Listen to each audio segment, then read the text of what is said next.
பாரத பிரதமர், நமது பிரதமர், நமக்கான பிரதமர் நரேந்திர மோடி அவர்கள் சேலம் வருகை தருகிறார். அவர் கலந்து கொள்கிற ஒரு மாபெரும் பிரச்சார பொதுக்கூட்டம். அதற்குள் தேர்தல் தேதி அறிவிக்கப்பட்டாலும் படலாம். அப்படி அறிவிக்கப்படுகிற போது அது வேட்பாளர்களை அறிவிக்கப்பட்டதாக கூட மாறுவதற்கு வாய்ப்பு உண்டு. ஒரு மிக பிரமாண்டமான பொதுக்கூட்டத்திலே பாரத பிரதமர் கலந்து கொள்கிறார். அதற்காக எத்தகைய ஏற்பாடுகளை செய்வது என்ற கலந்தாலோசனை கூட்டம் இன்றைக்கு கரூர் மாவட்டத்திலே கரூர் மாவட்ட பாரதிய ஜனதா கட்சியின் சார்பில் நடைபெற்றது. அதில் மிகுந்த ஆர்வத்தோடு இருக்கிறார்கள். அந்த நிகழ்ச்சியை கலந்து கொள்வது மட்டுமல்ல, அந்த நிகழ்ச்சியை சிறப்படைய செய்வதற்கு எத்தகைய ஏற்பாடுகளை செய்வது என்பதையெல்லாம் இங்கே எங்களுடைய கட்சியினுடைய நிர்வாகிகள் இங்கே குறிப்பிட்டு பேசினார்கள். தேர்தல் பணியை தொடங்கிவிட்டார்கள். ஆங்காங்கே அனைத்து சட்டமன்ற தொகுதியிலேயும் பாரத பிரதமருடைய விருப்பத்தை அவர் வருகிற காலங்களில் இந்த தேசம் ஒரு வலிமையான தேசமாக உருவாக்கப்படுவதற்கு எத்தகைய திட்டங்களை, எத்தகைய சட்டங்களை, எத்தகைய செயல்களை செய்வது என்பதை அதற்கான கருத்துக்களை மக்களே தெரிவிக்க வேண்டும் என்று ஒரு அறிவிப்பை வெளியிட்டு அது இன்றைக்கு செயல்முறைக்கு வந்து நேற்றைய தினம் கரூர் சட்டப்பேரவை தொகுதியிலே மிக சிறப்பாக நடைபெற்றிருக்கிறது. மற்ற தொகுதிகளிலேயும் இப்பொழுது அதற்கான பணிகளை தொடங்கியிருக்கிறார்கள். வருகிற 20ஆம் தேதி வரை மக்கள் தங்களுடைய கருத்துக்களை, இதில் கட்சி வேறுபாடின்றி இந்த தேசம் வலிமையாக இருப்பதற்கு எத்தகைய சட்டங்கள் கொடுக்கலாம், எத்தகைய திட்டங்கள் போடலாம் என்பதை பிரதம அமைச்சருக்கு ஆலோசனை வழங்குகிற அந்த செயல், அதற்கான கருத்து கேட்கிற நிகழ்ச்சிகள் நடைபெற்றுக் கொண்டிருக்கிறது. ஆக அதை போன்று பல்வேறு பணிகளிலே இன்றைக்கு எங்களுடைய இயக்க தோழர்கள் கீழே கிராமப்புற மக்களை, வாக்காளர்களை தொடர்ந்து சந்திக்கிற பணிகளை தொடங்கிவிட்டார்கள். ஒட்டுமொத்தமாக 39 நாடாளுமன்ற தொகுதியிலேயும் பாரத பிரதமர் நரேந்திர மோடி அவர்களை தலைமையை ஏற்று பாரதிய ஜனதா கட்சியுடைய சின்னமான நம்முடைய தாமரை சின்னத்தை வெற்றி பெற செய்ய வேண்டும் என்ற நோக்கத்தோடு அனைவரும் பணியாற்றி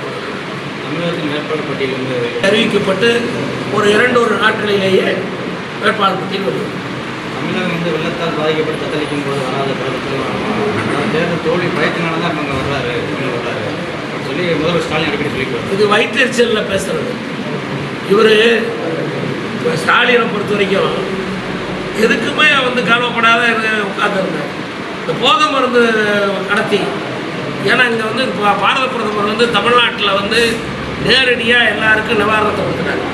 விவசாயிகள் நிவாரணமாக பேங்கில் போய் வாங்கி 6000 ரூபா என்ன. அதே மாதிரி வேலைவாய்ப்பு, கிராமப்புற வேலைவாய்ப்பு திட்டத்தின் கீழே கொடுக்குற பணமா அது நீ பேங்கில் சந்தன் அக்கௌண்ட்டில் போட்டு அதில் வாங்கிக்கோ. ஸோ யாரையுமே சர்க்கார் மூலமாக கட்சி மூலமாக கொடுக்க முடியல. அதுலேருந்து இவங்க கமிஷன் அடிக்க முடியல. எந்த திட்டங்களும் நேரடியான திட்டங்களாக போயிடுச்சு. இப்போ தேர்தல் செலவுக்கு, போக்குவரத்துக்கு, இவங்க அடிக்கிற கொள்ளைக்கு இவங்களுக்கு பணம் இல்லை. கடைசியாக பார்த்து இப்போ போதை மருந்து கடத்தி அதில் பணத்தை சேர்த்து வச்சுட்டாங்க. அதில் 1000 கொடுக்கலாம், 2000 கொடுக்கலாம். அதை வச்சு சினிமா எடுக்கிறது, அதை வச்சு மருமகளை அது இதாக வச்சு உதயநிதி பொண்டாட்டி தான், பொண்டாட்டி பேர் என்ன, கிருத்திகா. அந்த கிருத்திகா தான் அமீரை டைரக்டராக வச்சு இவன் பணத்தில் இவன் தான் ஃபைனான்சியரு. இப்போ கைது பண்ணியிருக்காங்க. பாத மருந்து ஜாபர் சாதிக்கு போதை மருந்து கடத்துக்கான பேரெல்லாம் கூட எங்களுக்கு தெரிய மாட்டேங்குது. இவங்கெல்லாம் இப்படி பண்ணுவானுங்க, இப்படி அயோக்கியத்தனத்துக்கு போயிட்டானுங்கன்னு தான் அந்த எப்போ அண்ணா கிட்ட அந்த இது கிடையாது. அயல் ஒரு அணின்னு ஒரு அணி இருந்துதான், வெளிநாடு அணின்னு ஒரு அணி அண்ணா வச்சாரா, இல்லை கலைஞர் வச்சாரா? ஏன் ஸ்டாலின் மட்டும் அயல் அணி வச்சாரு? அது இந்த நேரம் ஆட்சிக்கு வந்ததுக்கு இருப்பாங்க. போதை மருந்து கடத்துறதுக்காக தான், அந்த ஆளுங்களுக்கெல்லாம் ஒரு தொடர்பு வச்சுக்கிறதுக்காக தான். இல்லை இந்த உதயசூரியன் சின்னம் போய் துபாயில் நிற்க போகிறாரா? இவர் தான் சுயாட்சி கேட்குறவர, மோடியில் உரிமை கேட்கிறவர, மோடியில் தகுதி இருக்குன்னு சொல்கிறவர. இவர் எதுக்குயா சிங்கப்பூரில் அணி? இவருக்கு எதுக்குயா அமெரிக்காவில் அணி? இவருக்கு எதுக்கு ஆஸ்திரேலியாவில் அணி? இதெல்லாம் போதை மருந்து கடத்துற அணி. அதான் போதை மருந்து கடத்துறது, அவளா பணம் கொடுக்குறது, கொள்ளடிச்சு பணத்தை கொண்டு போய் அங்கே வச்சு அங்கேருந்து முறையாக சொல்கிறது. அதுக்காக செய்யப்பட்ட அயோக்கியத்தனம். இவங்க அயலக அணின்னு ஒரு அணி போட்டதே அயோக்கியத்தனத்தின் உச்சக்கட்டம். இந்த நாட்டு மக்களை மட்டுமல்ல, அரசாங்கத்தை மட்டுமல்ல, ஒட்டுமொத்த தமிழக இனத்தையே சீரழிக்கிற கட்சியா திமுக மாறிடுச்சு. இவங்க இந்த வைத்தறிச்சல்ல இப்ப பிரைம் மினிஸ்டர் வராரு, கோபேக் மோடின்னு கத்தனாங்க, கத்த சொல்லுப்ப பாக்குறோம். யாரும் உனக்கு வைத்தறிச்சல் இப்ப வர வர அவருக்கு செல்வாக்கு ஏறிக்கிட்டு இருக்குது. ஆமா, போன தேர்தல் நாங்கள் ஒண்ணு கூட ஜெயிக்கல, இப்ப ஜெயிக்கணும் தான் வர்றாரு. நாங்க இல்லைன்னு சொல்லலையே. ஆமா, தேர்தல் நேரத்தில் வர்றாரு அப்படின்னு சொல்றீங்கன்னா ஆமா நாங்கள் ஜெயிக்கணும். ஏன்னா நாங்கள் செஞ்சிருக்கிறோம், ஜெயிக்கணும், செய்ய போறோம், ஜெயிக்கணும். நாங்கள் எங்களுக்கு இந்த தேசத்தை மேல வந்து தெய்வீகமும் தேசியமும் தான் முக்கிய அடிப்படை கொள்கையாக வச்சிருக்க, மக்களை காப்பாற்றணும், அதுக்காக இருக்கணும், அதுக்காக இருக்கிறோம். வெள்ள நேரத்தில் பணம் கொடுக்கலையோ கணக்காட்டினியா? நீ ஏற்கனவே வாங்கின பணத்தை கணக்காட்டினியா? வெள்ளரிக்க விடு.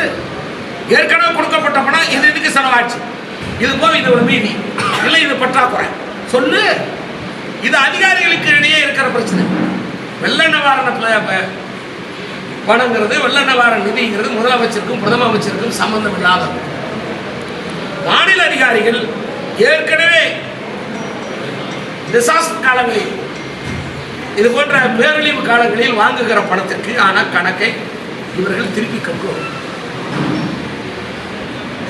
இன்னும் இதுக்கு பத்தல, இது பண்ணல, இது மாநில சர்க்கார் கொடுத்தது, இன்னைக்கு மத்திய சர்க்கார் கொடுத்ததுல இது சாட்சி அப்படின்னு அதை முறைப்படுத்தி சொல்லணும்.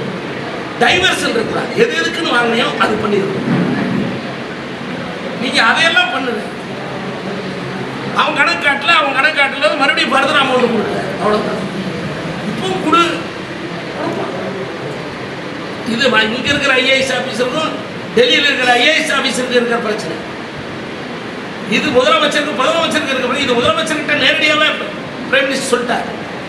இது எல்லாத்துக்கும் தெரியாது. இங்க இருக்கிற ஊடகங்கள் எல்லாம் இங்க இருக்கிற இவர் சொல்றதுதான் கேட்கலாம்.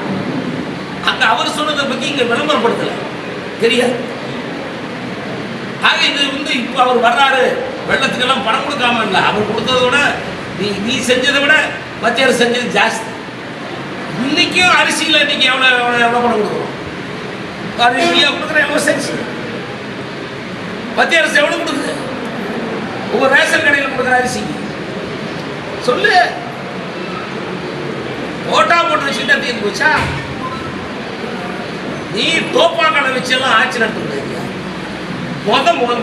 மூஞ்சி வேணும், முகம் நல்லா இருக்கும். தோப்பா நல்லா இருந்தா போதாது. அதாவது நான் ஸ்டிக்கரை சொல்றேன், அதாவது போட்டிருக்கிற மத்திய அரசு போடுற திட்டத்தை என்ன நீ திட்டம் உன் திட்டம்னு அது தோப்பா மாட்டிக்கிட்டு கூடாது. உன் முகம் வரணும். வைத்தறிச்சல் என்ன? எதுக்கு வைத்தறிச்சல்? அவர் வர்றாரு, பிரச்சாரம் பண்ணாரு, கட்சிக்காரர் நடத்துறோம், பார்க்குறாரு, போறாரு. ஜனங்க விருப்பப்பட்டா ஓட்டு போடுறாங்க, இல்லைன்னா விடுறாங்க. அவர் தோல்வி பயத்தால் தான் வர்றாரு. ஏற்கனவே தோற்கடிச்சிருந்தீங்கல்ல, வெற்றி பெறணும் வர்றாரு. ஒரே வார்த்தை, சிறு மாற்றம். நான் ஒத்துக்கிறேன், வெற்றி பெறணும் வர்றாரு. ஏன் அடிக்கடி வர்றாருன்னா தமிழ்நாட்டை வெற்றி பெறணும், செய்ய போறோம், செஞ்சு காட்டும். தோல்வி பயத்தால் வராது. ஆமா, நீ ஏற்கனவே கம்மி தான் இருக்கிறோம், நான் ஒரு கூட இல்லை. உனக்கு தான் தோல்வி பயம். நீ கத்தகனா நீ தான் 39 இருக்க, புரியுதா? 38 இருக்க, நீ தான் 38 இருக்கிற. உனக்கு தான் தோல்வி பயம். நீ என்ன ஒண்ணு குறைஞ்சாலும் உனக்கு தோல்வி, நாங்க ஒண்ணு ஜெயிச்சாலும் வெற்றி. இந்த அரித்மெட்டிக் தெரியாது. எப்பவுமே ஸ்டாலினுக்கு கணக்கு தெரியாது. கூட்டுனாவே கூட்டு கழிச்சிடலாம் பார்ப்பாரு, இப்படி பார்ப்பாரு, அப்படி பார்ப்பாரு, தலையை சொல்லுவார். அடுத்த எம்ஆர்கே பன்னீரை கேட்பாரு, ஒரு துறை என்ன நீ சொல்லுப்பாரு, என்ன அதாவது இல்லை நாங்கள் சொல்ல முடியும். மத்திய அரசு திட்டங்கள் ஜல்ஜீவன் திட்டம், பிரதமர் திட்டம், ஜல்ஜீவன் திட்டம் 100%, 100% ஜல்ஜீவன் திட்டம். அதில் காசு அடிக்க முடியல. இவங்க என்ன பண்ணுறாங்க, பைப் உனக்கு இது வரைக்கும் தான் போடுறது, இந்த வீதி கிராஸ் பண்ணி போட்டால் நீ 1000 ரூபா கொடு, 2000 ரூபா கொடுன்னு வசூல் பண்ணி கொடுக்குறாங்க. பஞ்சாயத்துலேருந்து எனக்கு நான் கார்பரேஷன் வரைக்கும் வசூல் பண்ணுறான். ஜல்ஜீவன் திட்டத்தில் டேங்கு கட்டுற போகிறாங்க. பெரிய பெரிய குடிநீர் திட்டங்கள் ஜல்ஜீவன் திட்டத்தினுடைய மணி தான் 100%. அதே மாதிரி மத்திய அரசுடைய நிதி தான். இந்த வீடு கட்ட ஆவாஸ் யோஜனா இருக்குல்ல, அதில் தான் 40,000 வருது. வீடு கட்ட திட்டத்தில் மட்டும்தான் 40,000 வருது. ஜல்ஜீவன் திட்டத்தை பொறுத்த வரைக்கும் முழுக்க மத்திய அரசுடைய திட்டம். எந்த ஊரில் குடிநீர் திட்டம் நடக்குதோ அது முழுக்க மத்திய அரசு திட்டம். ஆனால் காசு வாங்குறது பூரா இவனுங்க, கான்ட்ராக்ட் விடுறது இவனுங்க, டெண்டர் விடுறது இவனுங்க, காசு வாங்குறது இவனுங்க. அது குடிநீர் மந்திரியா யார் இருக்கா? அவர் தான். என்ன அதனால அவங்க நினைக்கிறாங்க, நாம தானே காசு வாங்குறோம், இது நம்ம திட்டம். ஹைவேஸ் கூட தான் NH கூட தான். ஆனால் ஹைவேஸ் அதிகாரிகள் வேலை பார்க்குறான், ரோடு போடுறான், அப்புறம் டிஆர்ஓ வந்து நிலம் எடுத்து கொடுக்குறான், நிலம் எடுத்து கொடுக்குறதும் அவன் போய் காசு வாங்குறான். இதெல்லாம் மத்திய அரசு அதிகாரிகள் வந்து தமிழ்நாட்டு அதிகாரிகள் எந்த திட்டமாக மத்திய அரசு திட்டமாக இருந்தால் கூட செயல்படுத்துவதற்கு இன்ஃப்ராஸ்ட்ரக்சர் செயல்படுத்துறது தமிழ்நாட்டில். மத்திய அரசுக்குன்னு மாநிலத்தில் இன்ஃப்ராஸ்ட்ரக்சர் கிடையாது, மாநிலத்தில் அதிகாரிகள் கிடையாது. ஒரு தலைமையில் இருப்பாங்களே தவிர எக்ஸிக்யூட்டிவ் அத்தாரிட்டிஸ் முழுக்க மாநில அதுதான் இருக்க நடைமுறை. அதை நடைமுறைப்படுத்துறதாகவே இருக்கு. அதனாலே இவங்க செய்கிறதாக சொல்லிட்டு, ஏன்னா இவங்க அதில் லஞ்சம் வாங்குறாங்கல்ல, இது அது வந்து கொள்ளடிக்கிறாங்கல்ல, நம்ம தானே கொள்ளடிக்கிறோம். நம்ம திட்டம் இவங்க எது எதில் கொள்ளடிக்கிறாங்களோ அதெல்லாம் இவங்க திட்டம் அப்படி சொல்கிறது. தமிழகத்தில் எத்தனை இடங்களில் வெற்றி பெறலாம் மக்கள் 39 இடம் கொடுக்கலாம்னு தான் நினைக்கிறாங்க. தேர்தல் நடைமுறையை பார்த்து என்ன கிட்ட வரும்போது பார்த்துக்கோம் தேர்தல் வெற்றியை. நாங்கள் 39 ஜெயிப்போங்கிற நோக்கத்தோடு தான் தேர்தல் சந்திக்கிறோம். அந்த அடிப்படையில் தான் தேர்தல் சந்திக்கிறோம். நான் எங்களுடைய தோழர்கள்ட்ட சொல்கிறேன், தடவை ஜெயிப்போங்கிற மட்டும் தேர்தல் வேலைக்கு வா, சந்தேகமாக இருக்கிறவங்களாம் வீட்டில் உட்காந்துக்கு தேர்தல் முடிஞ்ச பிற்பாடு வந்து கட்சி வேலைக்கு வா அப்படின்னு நாங்கள் சொல்கிறோம். அந்த முழு அர்ப்பணிப்போட ரத்த துடிப்போடு இருக்கணும். துடிப்பு முழுக்க ஜெயிக்கிறோம் ஜெயிக்கிறோம் ஜெயிக்கிறோம்.